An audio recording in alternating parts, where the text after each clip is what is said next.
Assalamualaikum warahmatullahi wabarakatuh. Apa kabar? Kita kali ini akan melanjutkan soal latihan UP, khususnya PGSD, PKN ya. Kemarin kita sudah banyak bahas soal-soal yang lain, soal-soal PKN SD yang lain, baik bahasa Indonesia, IPA. Kalau yang IPA itu FR ya dari 2020. Jadi silahkan dibuka di part 1. Dia part 1 tahun ini yang saya buat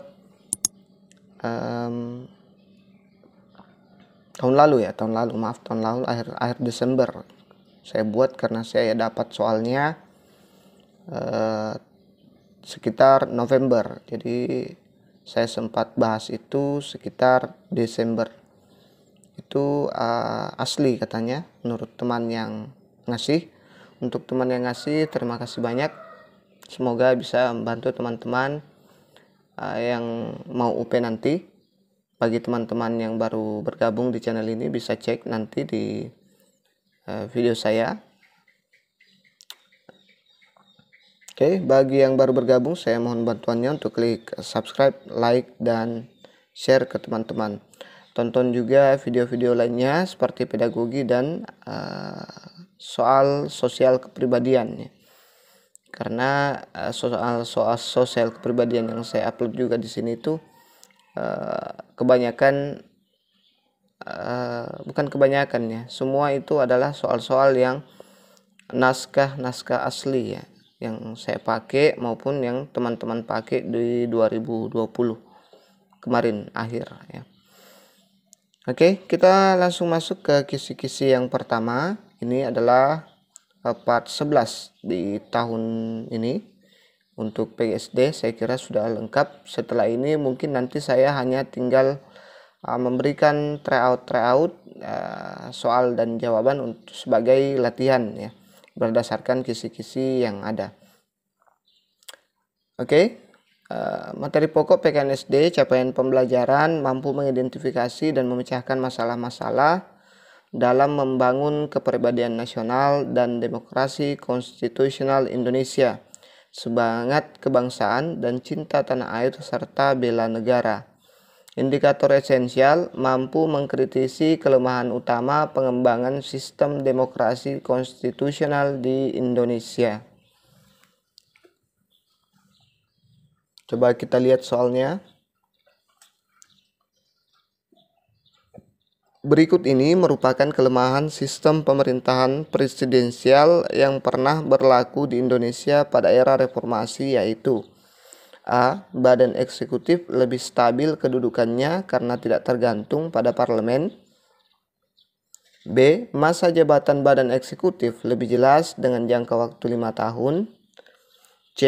Penyusunan program kerja kabinet mudah disesuaikan dengan jangka waktu masa jabatannya. D. Terlalu banyaknya partai politik yang menyebabkan partai politik lebih banyak mementingkan partainya sendiri. E. Legislatif bukan tempat kaderisasi untuk jabatan-jabatan eksekutif karena dapat diisi oleh orang luar termasuk anggota parlemen sendiri. Jadi seperti biasa silahkan jawab dulu, sekitar 5 detik saya akan kasih waktu. Setelah itu kita lanjut ke jawaban dan pembahasannya.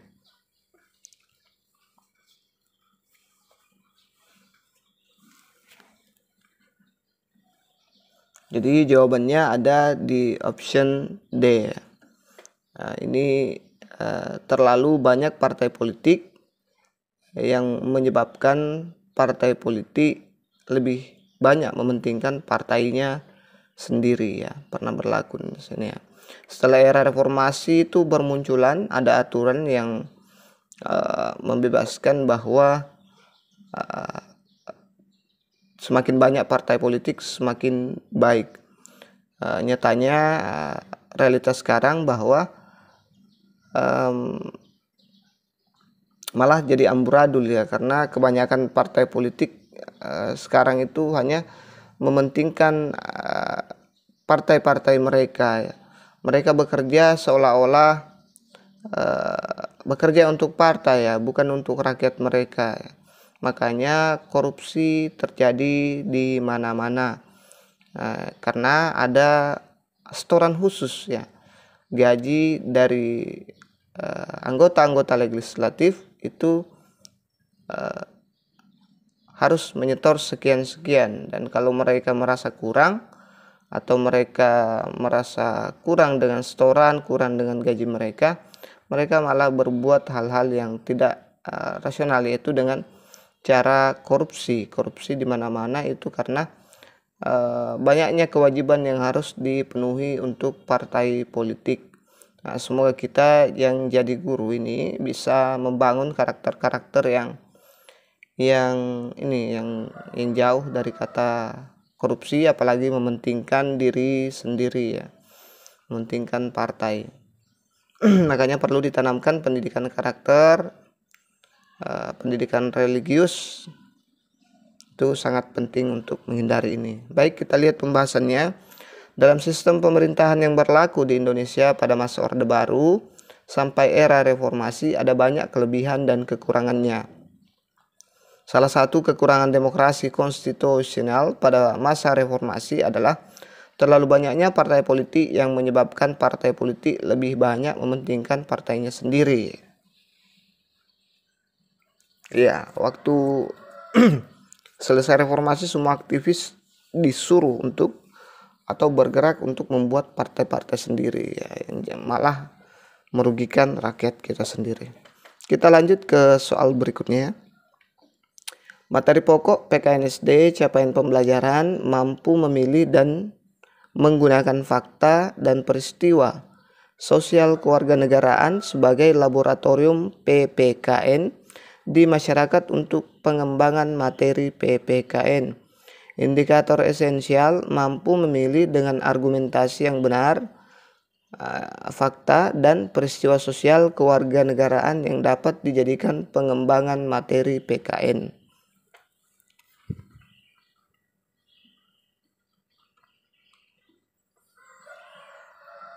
Salah satu tujuan amandemen terhadap UUD 1945 adalah mempertegas sistem pemerintahan presidensial yang dilakukan dengan A. Kedudukan presiden sebagai kepala negara, B. Kedaulatan di tangan rakyat dan dilakukan menurut UUD, C. Pemisahan kedudukan presiden dengan lembaga legislatif, D. Pemilihan presiden dan wapres dilakukan secara langsung, E. Presiden dipilih 5 tahun sekali. Jawab dulu.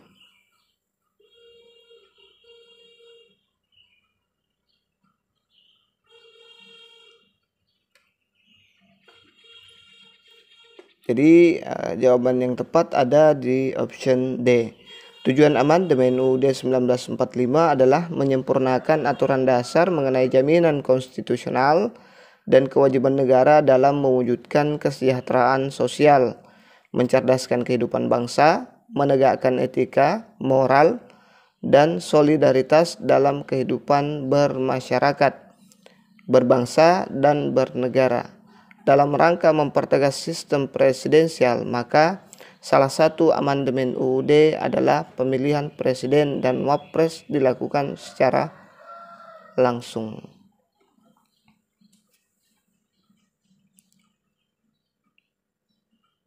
Ya, kalau dulu kan dia tidak langsung, dia dipilih oleh MPR atau Majelis Permusyawaratan Rakyat.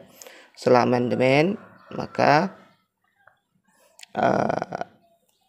dipilih oleh warga langsung atau masyarakat langsung.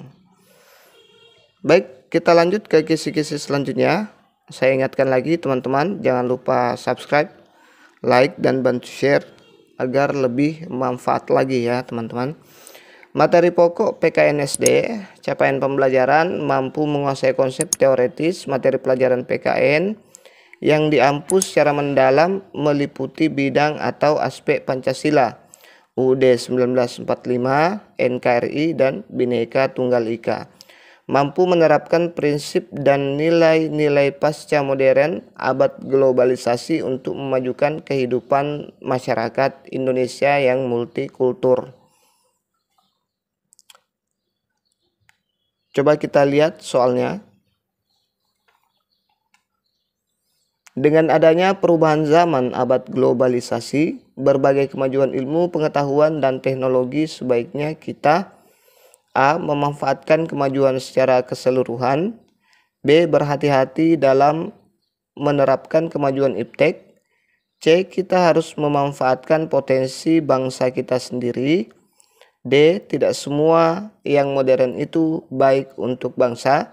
E. Menyaring kemajuan itu dengan nilai-nilai Pancasila.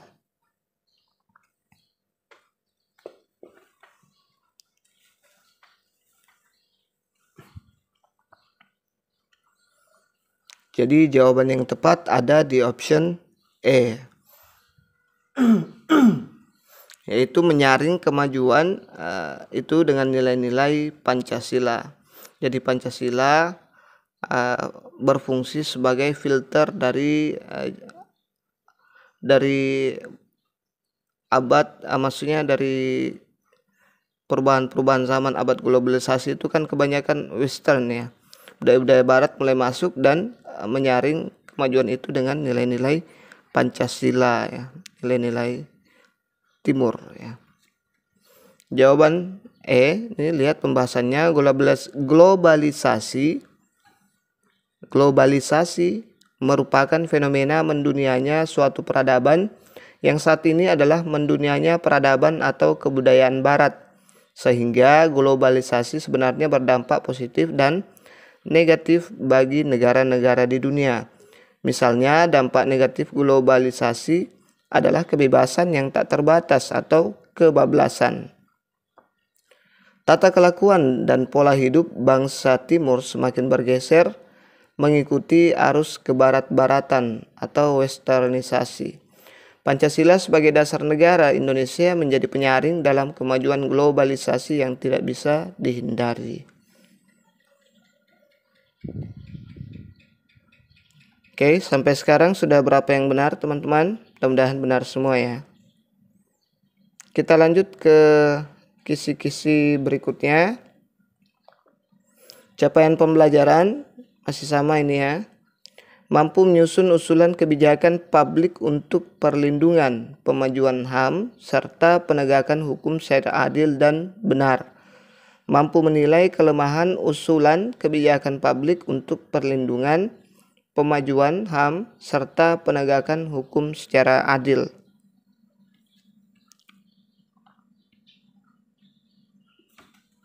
Coba kita lihat soalnya. Banyaknya pelanggaran hak asasi manusia di Indonesia membutuhkan keterlibatan berbagai pihak. Ya, ini agak double ya.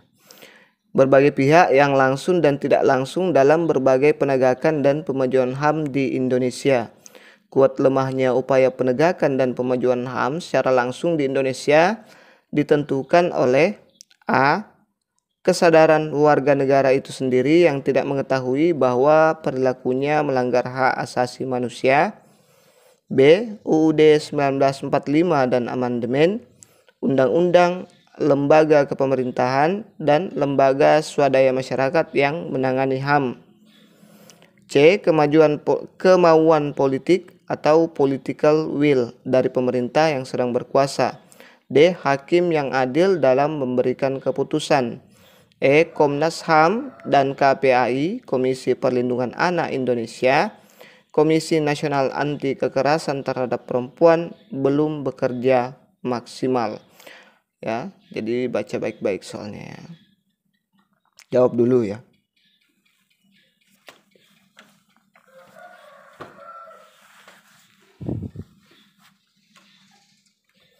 Jadi jawabannya ada di option B ya. Yaitu UUD 1945 dan amandemen. Ada undang-undang, lembaga kepemerintahan dan lembaga swadaya masyarakat yang menangani HAM. Jadi kuat lemahnya upaya penegakan dan kemajuan HAM itu secara langsung di Indonesia ditentukan oleh beberapa faktor ini ya. Ada sekitar 4 faktor ya. Oke, kita lihat pembahasannya. Upaya penegakan dan pemajuan HAM di Indonesia ditentukan oleh beberapa hal sebagai berikut. A. UUD 1945 dan amandemen terbentuknya undang-undang yang mengatur HAM. Kepres nomor 181/1998 tentang Komisi Nasional Anti Kekerasan Terhadap Perempuan. Undang-Undang nomor 39/1999 tentang HAM. Undang-Undang nomor 26 tahun 2000 tentang Pengadilan HAM. B. Dibentuknya lembaga kepemerintahan yang menangani masalah HAM, yaitu Komnas HAM, KNPA, dan KPAI, Komisi Perlindungan Anak Indonesia, Komisi Nasional Anti Kekerasan Terhadap Perempuan, Komisi Kebenaran dan Rekonsiliasi, UU nomor 27 2004. C. Dibentuknya lembaga swadaya masyarakat yang memantau pelanggaran HAM. Jadi ada juga lembaga-lembaga swadaya masyarakat yang memang dibentuk untuk membantu mendukung atau memantau pelanggaran-pelanggaran HAM yang ada. Baik, kita lanjut ke kisi-kisi berikutnya. Saya ingatkan lagi untuk klik subscribe dan like-nya. Jangan lupa berkomentar. Kalau perlu bantu saya share kemana-mana ya teman-teman, biar saya lebih semangat. Banyaknya penonton membuat saya semakin bersemangat dalam membuat konten-konten seperti ini. Oke, materi pokok PKNSD, capaian pembelajaran, mampu berperilaku baik sesuai prinsip, nilai, moral, dan norma kewarganegaraan Indonesia yang demokratis dalam konteks keluarga, negara, dan dunia. Indikator esensial, mampu memberikan argumen nilai yang kuat tentang pentingnya perilaku demokratis dalam konteks kewarganegaraan. Kita lihat soalnya, ini dia. Perhatikan ilustrasi berikut. Bu Sarkas mengikuti rapat pemilihan ketua Dasawisma di RT-nya. Setelah mendengarkan arahan dari Ibu Ketua PKK, ada beberapa hal yang menurut pendapatnya tidak sesuai dengan keinginannya.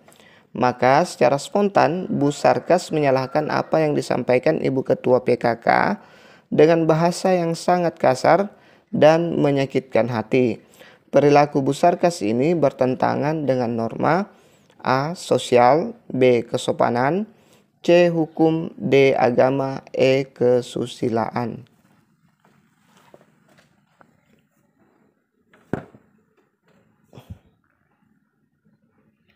Jadi jawabannya ada di option B, yaitu Ibu Sarkas ini melanggar norma kesopanan karena dia mengatakan sesuatu yang kasar ya. Baik, kita lihat pembahasannya. Kesopanan atau etiket lebih berfokus pada perilaku sopan atau tidak sopan yang perlu dipertimbangkan dalam perilaku demokratis sebagai warga negara. Hukum lebih berfokus pada aturan yang jelas sanksinya. Agama lebih berfokus pada perintah dan larangan yang sanksinya di akhirat.